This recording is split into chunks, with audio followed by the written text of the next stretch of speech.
The rain came down like a curtain of grief, hard and endless, washing the dust from a world that no longer remembered mercy. Elias Granger stood inside his cabin, listening to it pound against the roof like an old hymn meant for the lost. The fire was dying low in the hearth, the air thick with the smell of wet wood and loneliness. He had spent years this way, breathing, eating, mending fences, but not living. That kind of thing had left him long ago, the night the fever took both his wife and his boy. Since then, he had spoken mostly to the wind. Then came the sound of footsteps. Slow, hesitant, softer than a prayer, but heavier than guilt. When he opened the door, she was there, a young native woman, soaked through, head bowed beneath the rain. Her long braids clung to her neck, and her blanket, once beige, hung dark and heavy with mud. The storm painted her in sorrow and resolve both. She did not plead, only lifted her eyes enough to meet his. "Can I stay in your cabin until they leave?" Her voice cracked, not from weakness, but exhaustion. He didn't ask who they were.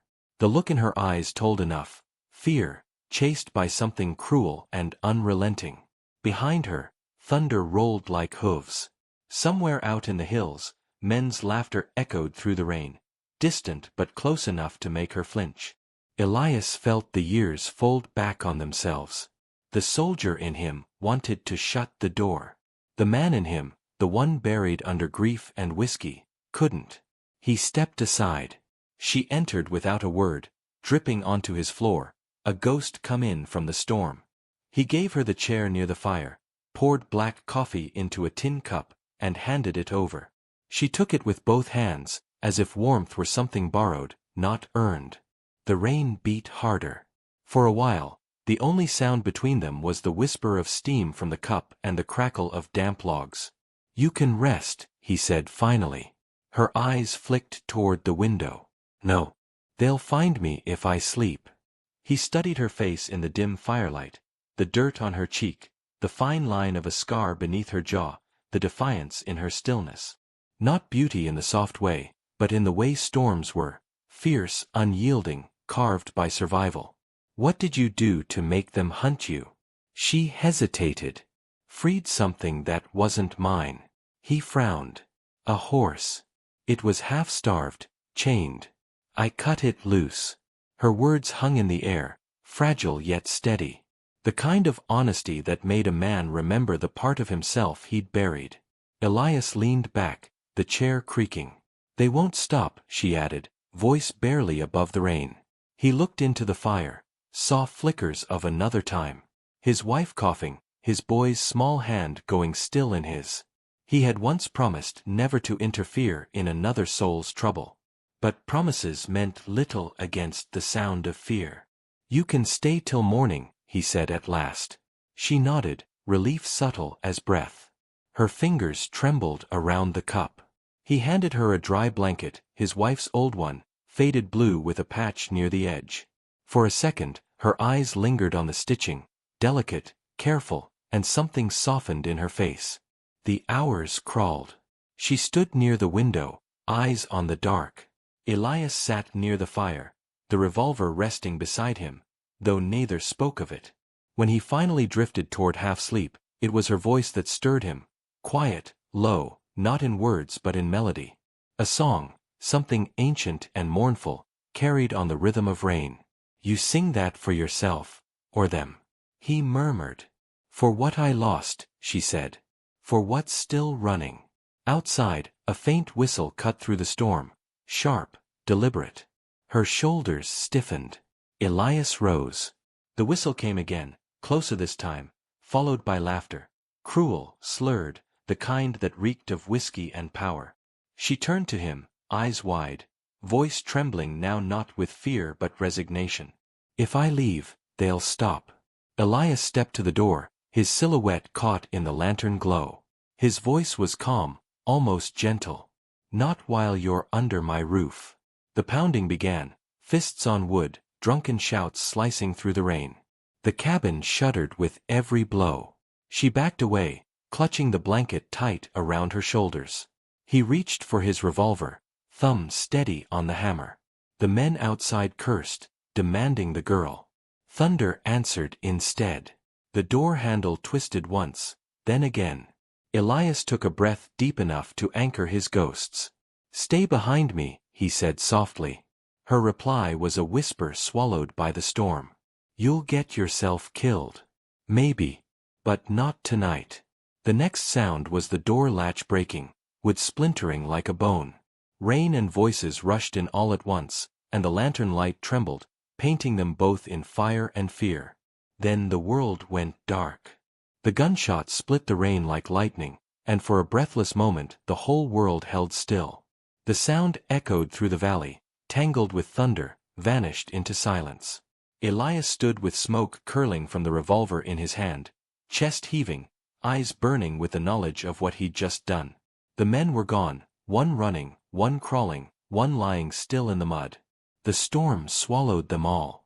Inside the cabin, Ayanna crouched against the wall, hands pressed to her ears, trembling not from fear but from the weight of being protected.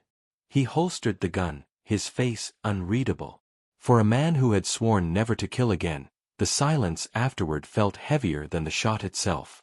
He walked back inside, the floor creaking under his boots. Ayanna rose slowly, her eyes searching his for something. Mercy, regret, maybe both. He said nothing, only poured her another cup of coffee with shaking hands.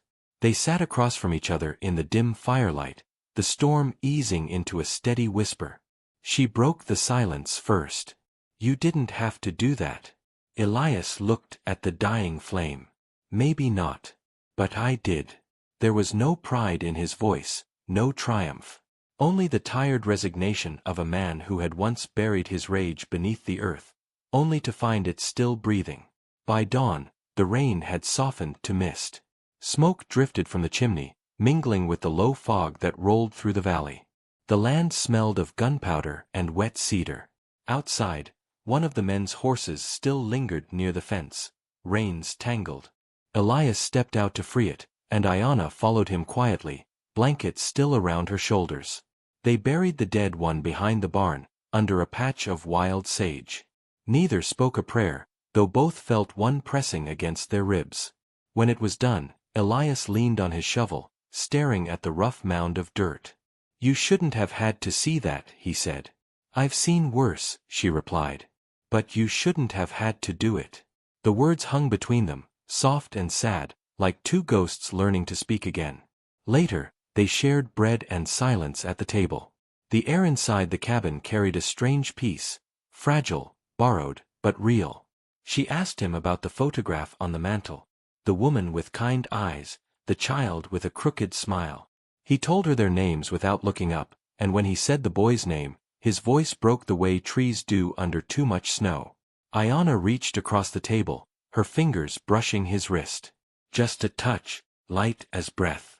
He didn't pull away. "You still light the fire for them," she said softly. He nodded. "Someone has to keep it burning." The day stretched long and quiet. They fixed the fence together, moved the horses to higher ground. She worked with a steadiness that surprised him, no hesitation, no complaint.